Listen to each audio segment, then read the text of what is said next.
Okay, so boom. Our story kicks off with a brother named Melvin, his brother-in-law, and another dude. I guess he was just a friend. So this is on September 6th, 2009. So they decided to go hunting in the Elk Mountain area of the Santa Fe National Forest near Pecos, New Mexico. I don't know too much about New Mexico. So Melvin, his brother-in-law, and the friend, they decided to go to this little area where they was going to make a little campsite and then, go do what they had to do. Melvin still had his Jeep parked there. So everybody went on foot. For some reason, they split up. Melvin went his way, and his two friends, his brother-in-law and the other friend, went a different way. I don't understand that, number one.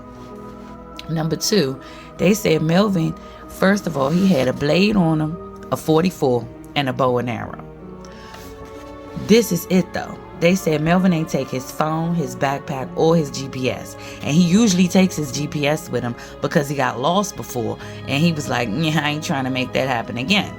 So he was always prepared. But all of a sudden, he didn't take it. Now, the friends claim he didn't take it because he only went like 150 yards away from the campsite. He wasn't trying to go that far for the same reasons that he had gotten lost before. But I'm feeling like if you got lost before, I don't care how far you going. It's the woods. I'm taking my GPS or at least my cell phone, one of them, so I can call somebody. Like, what? Like, okay, whatever. Okay, so according to the brother-in-law and the friend, they got to where they needed to go in the woods at about 4 o'clock. Melvin decides he was going to go down the trail by himself because he wasn't one of those hunters that like following and hunt, like actually moving around and hunt down his prey. He was one of the ones like you probably see perched up in a tree somewhere waiting for the prey to come to him.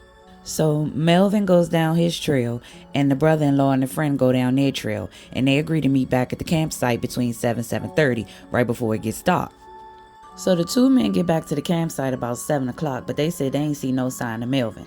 They searched all around, but they ain't find no evidence of him except his Jeep was still parked there. They said all the stuff was still in it, the backpack, the GPS, the cell phone, plus it was a pair of ladies' jeans in there.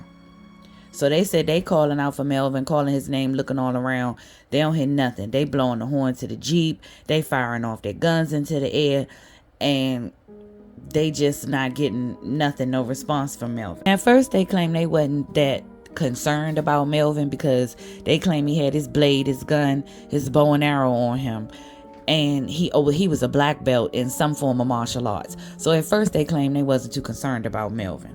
Then after 2 hours, they was like, okay, something ain't right. Now we're going to go to the police. Now they decide to go get the park rangers and everybody involved. So physically, they also claimed, not only was he a black belt, but he owned a gym back in Santa Fe, New Mexico. He was very physically fit. He didn't have no ailments or nothing, no disabilities or nothing, except they say he had a bum knee. He would limp a little bit, but it wasn't nothing all like that. His daughter was in college. His wife said everything health-wise was all gravy with him. So the police bring out the tracker dogs. They look around. They don't see no sign of foul play. They don't see nothing that look wrong or disturbed. No signs of Melvin. So they was like, all right, Melvin probably wandered off, got lost again, and probably stranded somewhere waiting for one of us to come find him. So the tracker dogs apparently was on the scent, on the trail. They was going for about that 150 yards. And then all of a sudden they just lost the scent. Like, what? Like, they ain't know where to go. They was like mad confused. So now the police was like, all right, this getting all the way real. So now they bringing in volunteers. They got police out there on ATVs. They got helicopters. They even said they had a Black Hawk helicopter out there. They said this was one of the biggest searches that was in Santa Fe, New Mexico at the time. So once again, the police don't see no sign of foul play. And the poor man's wife, her name Edna, she like, look, people don't just disappear like that. Y'all gonna have to tell me what happened to my husband, because all of this don't sound too right. But I'm like, a lot of this don't sound too right, because your brother-in-law, for real, he's smelling real foul right now, because I don't know nobody to just be like, for 2 whole hours, oh, he all right, everything cool, it been dark. Like, your brother is, he got a stank on him. So I don't know what genius decided he was going to talk about some, oh, Melvin probably didn't want to be married to his wife no more. So he probably ran off with his mistress.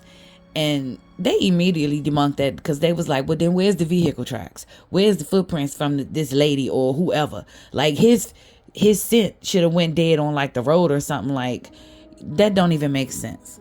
Also, the wife was like, the women's jeans, because of course they tried to run with that little story, because they found some women's jeans in his truck. She was like, no, my husband don't care about like none of that stuff. She was like, he was a little small in stature, so if the jeans fit, he ain't care if they was women's jeans or men's jeans. As long as they looked like he wanted them to look, and they was going to do what he wanted them to do, he was going to buy them. So she was like, that is not strange. He's bought women's jeans before, so stop.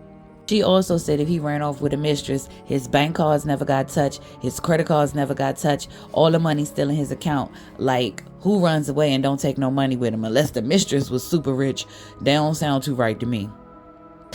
They need to look into the brother-in-law and the friend, because it is some flies in the buttermilk in that story that they told, especially since y'all waited 2 hours before y'all even went to the police in the first place, and for the simple fact that this man left everything in the car. Like, come on, even his little spare pair of jeans, what he bought them for if he wasn't gonna take them with him? Like, I'm sorry, but I'm looking at the friend and the brother-in-law, and maybe the wife, because that is her brother, and you know how siblings get down. Some hate each other, but some be all in for each other. So y'all let me know down in the comments what y'all think.